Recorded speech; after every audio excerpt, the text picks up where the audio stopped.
तुमच्या जीवनाबद्दल तुम्हाला किती जाणीव आहे. जेवढी तुमची जाणीव आहे तेवढंच तुमचं अनुभव आणि ज्ञान आहे.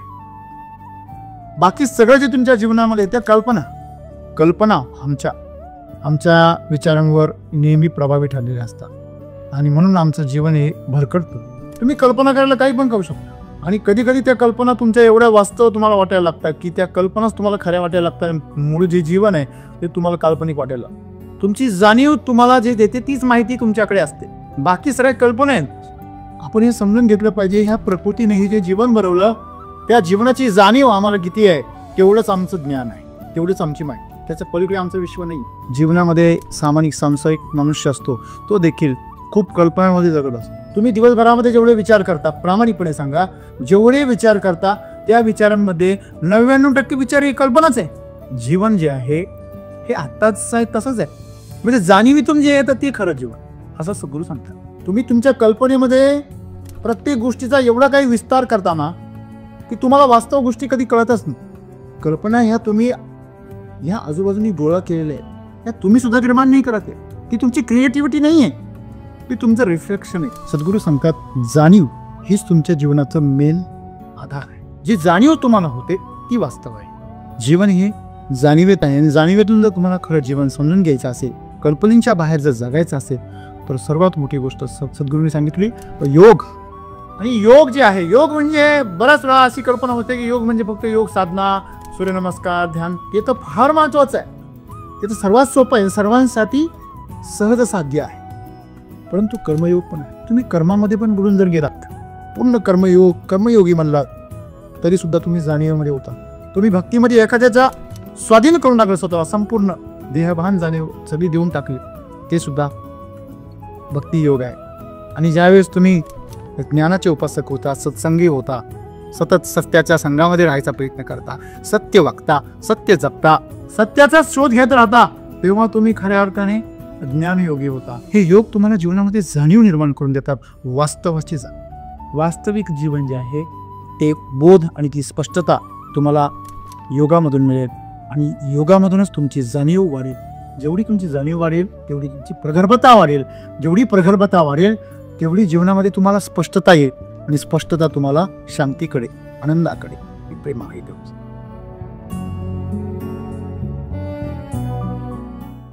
मित्रो, मराठीमध्ये एक म्हण आहे, जन्माला आला हेला आणि पाणी वेला. असं का म्हटलं जातं? किंवा जेव्हा ज्ञानेश्वरांनी रेड्याच्या मुखातून वेद बोलवली तेव्हा त्याची एवढ्या मोठ्या प्रमाणामध्ये चर्चा का झाली? रेडा जो आहे तो काय आहे? किंवा हेला, त्याला हेला पण म्हणतात, रेडा पण म्हणतात. हा जो प्राणी आहे अतिशय मंद बुद्धी समजलं.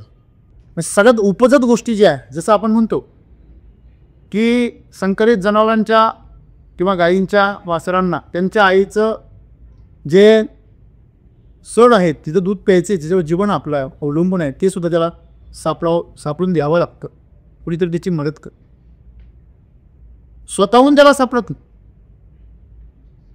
किंवा वनस्पतीमध्ये गेलात तर अनेक अशी पिकं आहेत की त्यांचं पॉलिनेशन आपल्याला घडून आणावं लागतं, स्वतः करू शकत. परागीभवन म्हणजे या सृष्टीमध्ये प्रकृती प्रत्येक जीवाला पुढच्या पिढीला जन्म घालण्यासाठी, प्रजनन करण्यासाठी उपजत भाव देते, उपजत क्षमता देते.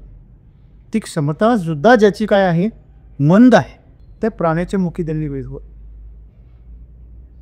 एका बाजूला असं म्हटलंय की जन्माला तू हेला म्हणून आलास आणि काय पाणी वाहून मेलास, म्हणजे तुझा जन्म वाया गेला असं ज्यावेळेस आपण म्हणतो त्यावेळेस त्या रेड्याची आपण उपमा देतो. त्या रेड्यामुखी वेद बोलवले ज्ञानेश्वरांनी, म्हणून त्या महत्व आहे. म्हणजे तो रेडा जर बोलू शकतो तर सर्व प्राणी आणि सर्व मनुष्य सर्व बोलू शकतात. अतिशय मंदामधला मंद बुद्धी जरी असेल तो सुद्धा ईश्वराचं ज्ञान घेऊ शकतो, ईश्वराची जाणीव निर्माण करू शकतो, असं ज्ञानेश्वरांना सांगायचं. मला सांगा, आज आम्ही कुठल्या तरी स्तरावर आहे बुद्धीच्या. आपण शाळामध्ये जर बघितलं तर 35% नापास होणारे जे आहेत ते 35% ते 100% मुलांना गुण पडतात. बौद्धिक स्तरावर त्यांचा स्तर आम्हाला कळतो, भावनिक स्तरावर तर नाही कळत.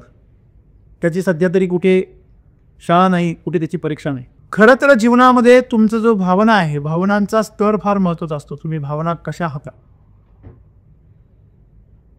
अतिरेकी भावनेने हाताळता की तुम्ही पिछेहाट करता, डरपोक बनता, किंवा तुम्ही स्थिर राहता. एक लक्षात घ्या, जो डरपोक माणूस असतो तो एक तर स्वतःवर तरी हिंसा करतो आणि दुसऱ्यावर तरी हिंसा. म्हणजे सद्गुरूंना हे सांगायचं आहे की तुमच्या जीवनाबद्दल तुम्हाला किती जाणीव आहे. जेवढी तुमची जाणीव आहे तेवढंच तुमचं अनुभव आणि ज्ञान आहे. बाकी सगळं जे तुमच्या जीवनामध्ये त्या कल्पना. जेव्हा कुणी घरामध्ये उशिरा येतं जवळचा माणूस, तेव्हा पहिलं घरातली माणसं त्याच्याविषयी वाईट कल्पना करायला सुरुवात करतात.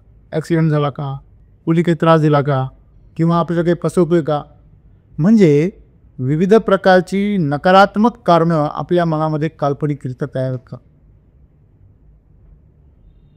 समजा तुम्ही गवतामधून चाललेले आणि तुम्हाला तुमच्या पायामध्ये काहीतरी टोचलं आणि त्यातून रक्त यायला लागलं, तर पहिली शंका तुमच्या मनामध्ये काय येते? सापाने दोष केला की काय? कल्पना आमच्या विचारांवर नेहमी प्रभावी ठरलेले असतात आणि म्हणून आमचं जीवन हे भरकटतं. तुम्ही कल्पना करायला काही पण करू शकता आणि कधी कधी त्या कल्पना तुमच्या एवढ्या वास्तव तुम्हाला वाटायला लागतात की त्या कल्पनाच तुम्हाला खऱ्या वाटायला लागतात. मूळ जे जीवन आहे ते तुम्हाला काल्पनिक वाटायला. शेतीच्या क्षेत्रामध्ये आपण जर पाहिलं की आज एससीटीवरीचा शेतकरी हजारो वर्ष जुनी वैदिक परंपरेच्या माध्यमातून शेती करून आज काल्पनिक वाटावा असं उत्पादन करतो. काल्पनिक अविश्वसनीय अशा प्रकारचं तो काय करतोय, क्वालिटी काढतो. जेव्हा कधी कुणी आपली फळं खातात, सीताफळ असेल, आंबा असेल, पपई असेल, डाळिंब असेल, कुठलंही पीक असेल, कुठलंही फळ त्याला जर खायला दिलं तर तो जो माणूस आज या मित्राला काही पण विकत घेऊ शकतो, अशी व्यक्तीसुद्धा सांगते की मेल्या 20 वर्षामध्ये, गेल्या 30 वर्षामध्ये असं फळ नाही का. जो शेतकरी स्वतः पिकवतो तो सुद्धा सांगतो की मी असं फळ किंवा असं पीक कधी पाहिलंच ना. आज शेतकऱ्यांसाठी कल्पना जे वास्तव आहे आणि जे वास्तव आहे ती कल्पना आहे. ही समस्या. ज्याने आपल्या शेतामध्ये रोग सोडून दुसरे कधी काही पाहिलंच नाही, त्याला जर तुम्ही जर म्हटलात त्याने 20-25 वर्षामध्ये फक्त किडी आणि रोग आणि सगळं नुकसानच पाहिलेलं आहे, पावसाने नेहमी नुकसानच पाहिलेलं आहे, तो नेहमी म्हणणार पाऊस हा पिकाचा शत्रू आहे आणि किडी आणि रोगाशिवाय पीक असूच शकत नाही. ज्या प्राण्यावरती किंवा ज्या व्यक्तीवरती सतत हल्ला होतो तो कायम दहशतीमध्ये जगतो. तो कोणत्याही व्यक्तीसमोर मदत करणारा जरी आला तरी त्याच्यापाशी भेदरून बसतो, कारण तो त्या कटू अनुभवांमधूनच केलेला असतो. त्याला कधी चांगला अनुभव आलेलाच नाही.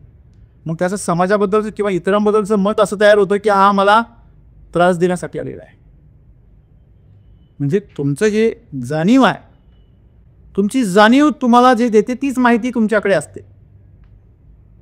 बाकी सगळ्या कल्पना आहेत. माणसं म्हणतात का रे दुधाने जर पोळला तर ताकसुद्धा फुकून प्यायला पाहिजे. खरं तर ताक फुकून पिणे मूर्खपणा आहे. तुम्ही करा बरं प्रयत्न असा, सगळेजण ताक प्यायला गेला तर तुम्ही असं फुकायला लागा, अरे मग प्या. हां, सगळे असतील तुम्हाला, पण तरी पण म्हण काय आहे, दुधाने पोळलेला ताकसुद्धा फुकून पितो. म्हणजे असं नाही करायला पाहिजे.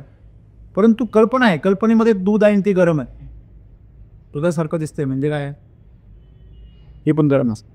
बऱ्याच वेळा समचनी जेवणारी माणसं असतात ना, त्यांच्या बाबतीमध्ये हा किस्सा घडतो. ज्या वेळेस तुम्ही ताजा थाळा तुमच्यासमोर वाढलेला असतो, जेव्हा तुम्ही त्याच्यामधून एक घास घेताना अत्यंत गरम आणि अतिशय तप्त अशा प्रकारची भाजी किंवा काही असेल, जास्त तेल जर टाकलेलं असेल त्याचं टेम्परेचर लवकर कमी नाही होत. गरम गरम मसाले भात काढला असेल आणि तो तुम्ही चमच्याने जर तोंडात घातला तर तुम्हाला आई, बाबा, आजोबा, पणजोबा सगळे संगत आठवतात. डोळे लाल होतात, थैथ्या नाचावंसं वाटतं. हा सगळा प्रकार कशाने केला? समजून. तुमच्या कल्पनेमध्ये तो भाग थंड आहे, वास्तवामध्ये तो गरम आहे, उष्ण आहे. म्हणजे माणसाला हात कशा करता दिले की हात भाजला तर चालेल, तिथं मृत पेशी आहे, पण तुमच्या तोंडाच्या आतमध्ये सगळ्या जिवंत पेशी आहे. तर तात्काळ मरत पाहू. आपण हे समजून घेतलं पाहिजे, ह्या प्रकृतीने हे जे जीवन बनवलं त्या जीवनाची जाणीव आम्हाला किती आहे तेवढंच आमचं ज्ञान आहे, तेवढीच आमची माहिती. त्याच्या पलीकडे आमचं विश्व नाही. मग तुमच्या मनामध्ये की मी फार हुशार आहे, मी असा आहे, मी तसा, ही कल्पना आहे, हे वास्तव नाही. सद्गुरूंना हे सांगायचं. मी नेहमी उदाहरण सांगत असतो. पहिलीचा मुलगा आहे, तो 10 अंकी संख्येली. मोठ्या माणसाला वाचायला 1 मिनिट लागतो. अरे थांब, एकम दशक क्षेत्र, हां थांब. तो म्हणतो मला माहिती आहे.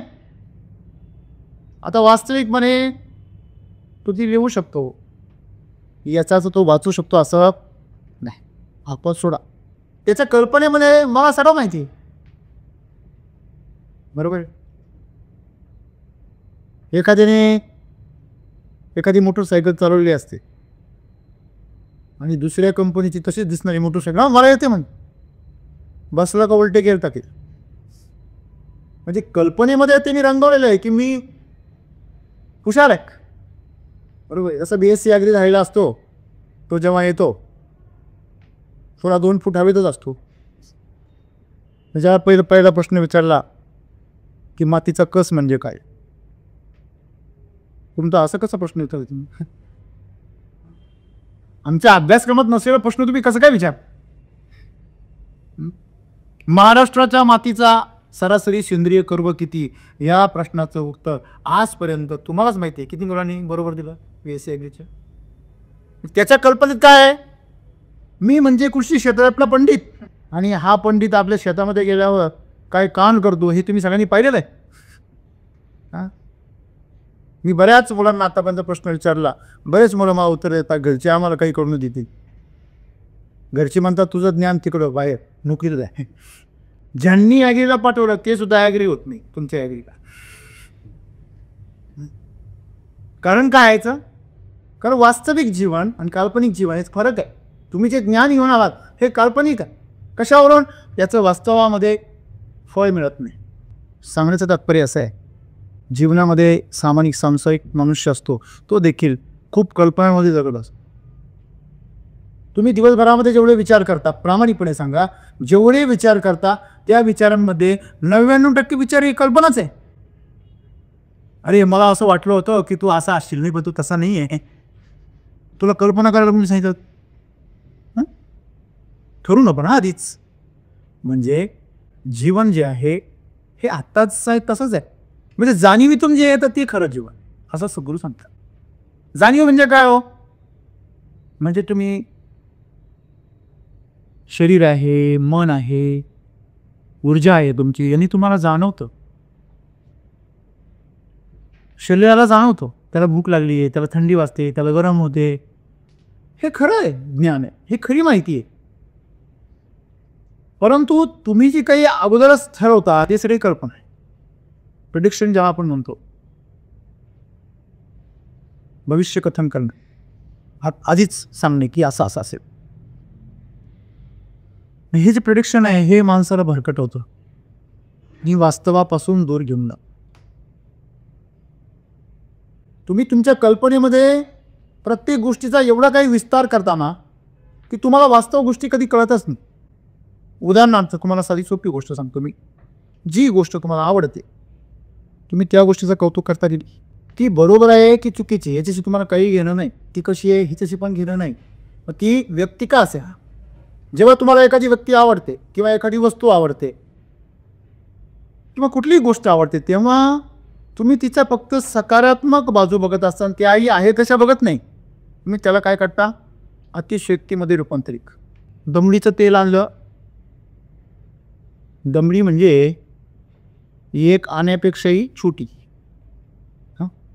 4 आणे म्हणजे 25 पैसे, 8 आणे म्हणजे 50 पैसे, आणि 15 रुपया म्हणजे 16 आणे. लोक त्या 16 आणे खरं बोलला बघ, कळलं का?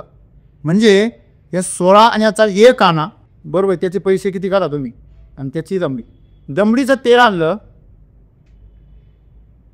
मामांची डोकी झाली, सासूबाईचं नाणं झालं, उरलं तेल झाकून ठेवलं, लांडोरीचा पाय लागला, लांडोर ओरड, विशीपर्यंत ओघळ घ्या आणि त्यात उंट पोहून गेला. अतिशयोक्ती करायला पण काहीतरी वगैरे. हा अतिशयोक्ती अलंकार. जीवन कल्पनेत नाही. तुमचे उंट पुढं पोहता काय तपास. म्हणजे कल्पनेच्या जगामध्ये सर्व काही अलबेल आहे आणि म्हणून कल्पना आवडली. आपल्याला सिनेमा का आवडतो? सिनेमामध्ये कुठलीच जाणीव नाही, फक्त कल्पना आहे. लोकांना पडद्यावरचा सिनेमा तेवढा पुरेसा नव्हता, त्यांनी आता 3D पण आणला. म्हणजे कल्पनेच्या जगामध्ये आणखीन किती खोलवर भरारी घ्यायची याची तयारी टेक्नॉलॉजी करते. ही माणसासाठी अतिशय घातक आहे. कारण तुम्ही कल्पनेमध्ये जगायला जर शिकलात, तुम्ही वास्तवापासून तसेही दूर गेलेला अजून भरकटा. या प्लास्टिकच्या फुलांमध्ये कल्पना आहे, फक्त फुलांचे फुल नाही. जर तुम्ही तुमच्या मुलांना जर हीच फुलं दाखवली, ते अख्खं आयुष्य फुल म्हणून जगतील. तुमचं तर ठीक आहे, तुम्ही अर्ध लावठीनं अर्ध हायब्रिड, ते प्युअर हायब्रिड. मला सांगा, बाहेर लॉनचं गवत आहे पण ते प्लास्टिकचं आहे, बरोबर आहे ना? म्हणजे माणसाने कल्पनेची दुनिया उभी केली. सिनेमाचा जो सेट असतो तो सुद्धा काल्पनिक, मागून सगळा पोकळ असतो, समोर एकदम महाल, सगळा बंगला थर्मोकॉलचा असतो.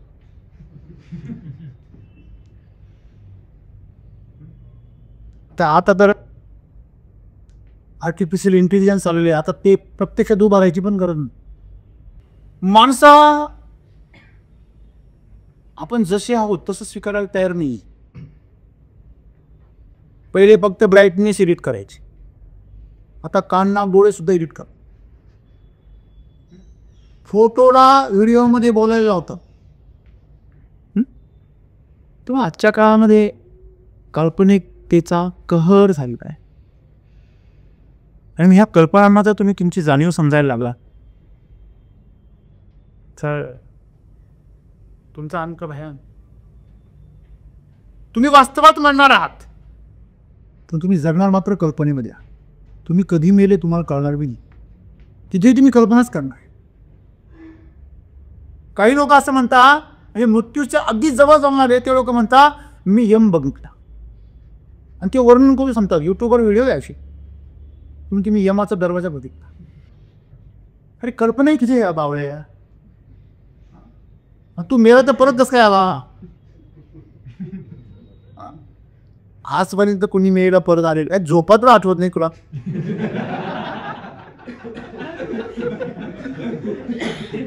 तू मेलेला तर दाखव, ते सांगतो पण कल्पना आहे. आयुष्यभर कल्पना केल्या. याला अंधार कुठलीमध्ये जन्मल्यापासून जर ठेवला असता तरी एकही कल्पना केली नसती. कल्पना ह्या तुम्ही ह्या आजूबाजूनी गोळा केलेल्या आहेत, ह्या तुम्ही सुद्धा निर्माण नाही करत आहे. ती तुमची क्रिएटिव्हिटी नाही आहे, ती तुमचं रिफ्लेक्शन आहे. तुम्ही ज्या वातावरणात राहिले त्या वातावरणाचा अनुभव. एखादा जन्मण्यापासून वाळवंटामध्ये, त्यामुळे तू हिरवळीची कल्पना करून नको.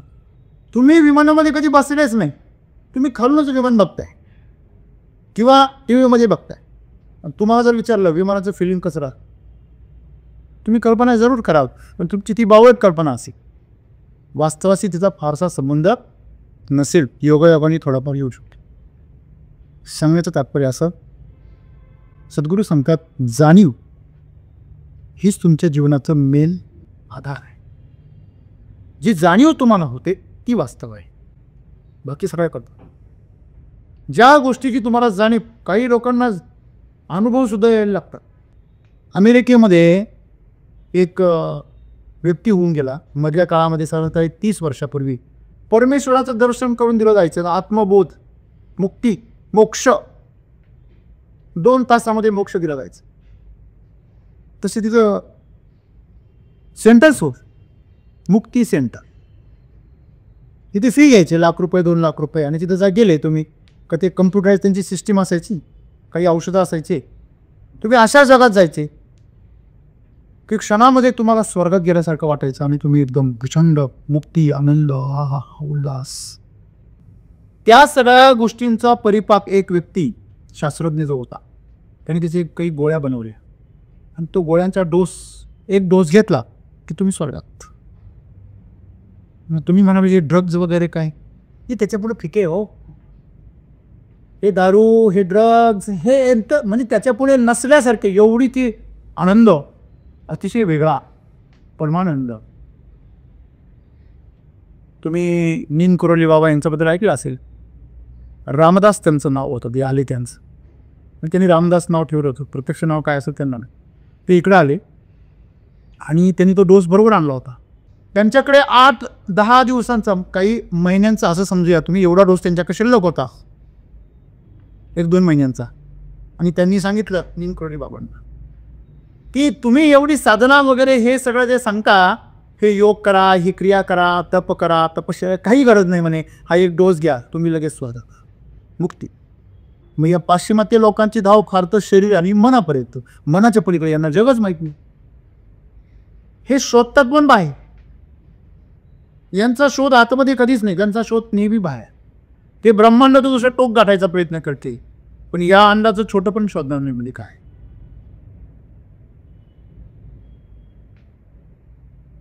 तर त्यांना विश्लेषणातून जीवन जगण्याची सवय, संश्लेषणातून नाही. त्यांना पृथक्करण करायची सवय, प्रत्येक गोष्टीचं अनालिसिस. मग नीम करोली बाबांच्या समोर बसल्यावर नीम करोली बाबा हसायला लागले. तुम्ही अच्छा छान म्हणे, बघू तुझ्या आता कोणता डोस आहे. त्यांनी तो 2 महिन्याचा तो डोस होता, तो दाखवला. त्यातला म्हणे एवढाच घ्या, एवढाच लागतो म्हणे एका दिवस. तो म्हणे बघू सगळाचा सगळा नीम करोली बाबांनी खाऊन घेतला गटका. ही तर थरथर कापायला नाही. आता काय होईल? हां, काही नाही. नीम करोली बाबा शांत. सगळं झालं. 1 तास झाला, अर्धा तास गेला, 1 तास गेला, 2 तास गेले, अख्खी दुपार गेली, काहीच परिणाम नाही बाबा. ते कुणाला जो गृहस्थ होता अमेरिकेत जातो तर चकित झाला. तो म्हणे माझं अख्खं संशोधन पाणी दिली. एवढं पेट्रोल टाकून सुद्धा आग भडकत नाही म्हणजे कसं काय पाणी झालं तर काय घ्यायचं. मी कोणी बाबांनी त्याला जवळ बरोबर त्याच्या डोक्यावर हात ठेवल्याबरोबर झटका बसला. संपूर्ण शरीरामध्ये प्रकाश संचारल्यासारखं झालं. आणि म्हणतात त्यानंतर त्याने सनातन धर्माचा प्रचार केला अमेरिकेत. सांगण्याचं तात्पर्य असं मित्रांनो की जसं माझ्याकडे जर पैसे असतील तर मी तुम्हाला देऊ शकतो. तुम्ही श्रीमंत माणसाच्या बरोबर गेलात तर श्रीमंत होऊ शकता त्याच्या कृपेने. हॅलो, तुम्हाला जर कोणी एखाद्या गर्भ श्रीमंत माणसाने जर तुम्हाला दत्तक घेतलं तर तुम्ही श्रीमंत होऊ शकता. हॅलो, तुम्हाला एखाद्या कलेक्टरने जर दत्तक घेतलं तर तुमच्या कलेक्टरच्या पावर्स येते. तुम्हाला एखाद्या भिकारीने जर पळून नेलं तर तुम्हाला भिकारी केलं दुसरे. हॅलो, गुंडांनी पळून नेलं तर गुंड करी. दोन्ही बाजू आहे. म्हणजे आपण ज्याच्या संपर्कात होतो, सहवासात होतो, त्याच्या कृपेमध्ये जावं तसं बनतो. पैशाची ताकद असते, ज्ञानाची ताकद असते, फातमीत ताकद काय असते ना. आशीर्वाद कसा, कृपा कसा. ही साधी इलेक्ट्रिसिटी आहे, तिच्या वायरमध्ये तुम्हाला खळखळा नाचवण्याची ताकद असते. हॅलो, एका शॉपमध्ये हजारो माणसं मारण्याची ताकद आहे, मोठमोठे इंजिन चालवण्याची ताकद. तर तुमच्यामध्ये पण एक ऊर्जा आहे ना, तिचा स्फोट होऊ शकतो. मित्रांनो, ऊर्जा कल्पना नाही, पण बाकी सगळं जे आहे ती कल्पना आहे. तो जो व्यक्ती आला होता तो कल्पनेत जगत होता. तो शरीराच्या स्तरावर होणारा जो भ्रम आहे मेंदूला. तुमच्यापैकी किती जणांना 102, 3, 4 पर्यंत ताप गेलेला आहे? गेले का? जेव्हा गेले नाही त्याला विचारा त्यावेळेस काय अवस्था असते. त्यावेळेस भ्रम तयार होतो. भ्रम, मेंदू काम करत नाही. सगळीकडे असे कल्पना दिसतात सगळीकडं. जे जे तुम्ही आतापर्यंत केलं, ज्या ज्या तुम्ही प्रत्यंन भावनिक होऊन केलेल्या गोष्टी त्या समोर दिसायला लागतात. कारण माझा 2-3 वेळा गेलाय, मला चांगला अनुभव आहे. कारण मी गोळ्यानं खाणारा माणूस आहे ना, मी त्याच्या लिमिटपर्यंत जायचं विचारतो. एकदा तर मी बेशुद्ध पण झालो. म्हणजे सगळ्यांनी असं करावं असं मी म्हणणार नाही, परंतु मी असं केलं.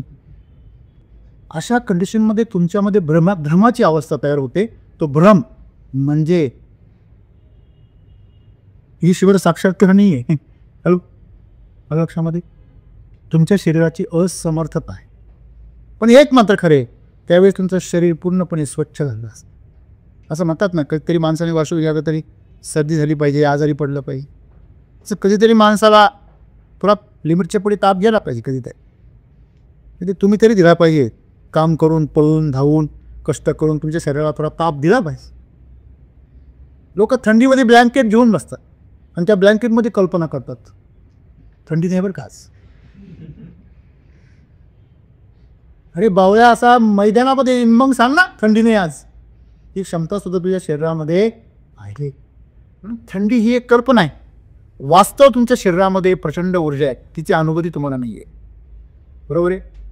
तुम्हाला सर्दीने फक्त माणसं आजारी पडतात आणि त्यांना इन्फेक्शन होतं एवढंच माहिती आहे. पण सर्दीमध्ये माणसं सक्षम देखील होतात आणि सगळ्यात जास्त तुमच्या शरीराची मजबूती ही थंडीमध्येच तयार होते. हे किती जणांना माहिती. थंडीमध्ये मनुष्याच्या शरीराची पाचनतंत्र प्रचंड उच्च लेवलला गेला. त्याचा फायदा घ्यायचा सोडून लोक गोधडीमध्ये उष्णता मिळवण्याचा प्रयत्न करतात. काल्पनिक उष्णता. तेच पैसे ATMमध्ये काढायचे, तेच परत काढायचे, तेच परत बँकेत टाकायचे, तेच ATMमधून काढायचे. किती बावटपणा आहे हा. तुमच्याकडे 10,000 रुपये तेच ATMमधून काढायचे, लोकांना बघा किती पैसे पाहिजे, परत थोड्या जायचं, परत तेच बँकेत टाकायचं, परत दुसऱ्या दिवशी परत तेच काढायचे. लोकांनी दररोज 10,000 रुपये काढतो. आपण दररोज 10 तेच परत टाकतो व्यक्ती.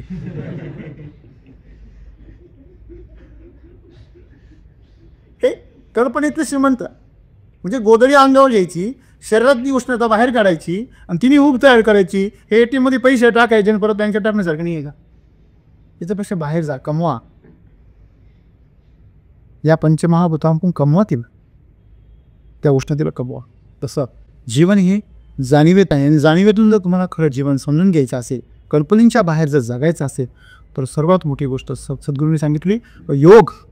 आणि योग जे आहे, योग म्हणजे बराच वेळा अशी कल्पना होते की योग म्हणजे फक्त योग साधना, सूर्यनमस्कार, ध्यान. ते तर फार महत्त्वाचं आहे. ते तर सर्वात सोपं आहे, सर्वांसाठी सहज साध्य आहे. परंतु कर्मयोग पण आहे. तुम्ही कर्मामध्ये पण बुडून जर गेलात, पूर्ण कर्मयोगी म्हणलात, तरीसुद्धा तुम्ही जाणीवेमध्ये होता. तुम्ही भक्तीमध्ये एखाद्याचा स्वाधीन करून टाकलं स्वतः, संपूर्ण देहभान जाणीव सगळी देऊन टाकली, ते सुद्धा भक्तियोग आहे.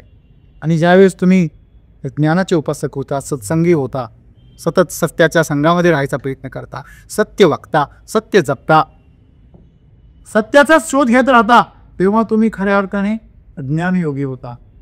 आणि अशा प्रकारचे जे योग आहे, हे योग तुम्हाला जीवनामध्ये जाणीव निर्माण करून देतात, वास्तवाची जाणीव.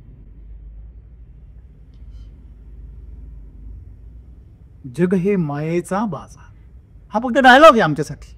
आम्ही लोक कौतुकाने म्हणतो. कधी जर असं एखाद्याने फसवलं आणि आपला स्वतःच्याच मूर्खपणामुळे जर स्वतःच्याच जर काही चुका झाल्या, काही नुकसान झालं, आणि जग ही माया आहे, केव्हाच कसं आठवतो.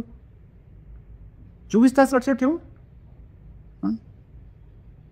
स्वतःच्या मूर्खपणामुळे जर खिसा कापून गेला, आपण काय आणलं होतं, काय नेणार आहे, तेव्हाच कसं आठवतो.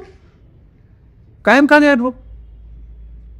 म्हणजे वास्तविक जीवन जे आहे ते बोध आणि ती स्पष्टता तुम्हाला योगामधून मिळेल. आणि योगामधूनच तुमची जाणीव वाढेल. जेवढी तुमची जाणीव वाढेल तेवढी तुमची प्रगल्भता वाढेल. जेवढी प्रगल्भता वाढेल तेवढी जीवनामध्ये तुम्हाला स्पष्टता येईल. आणि स्पष्टता तुम्हाला शांतीकडे, आनंदाकडे, प्रेमाकडे.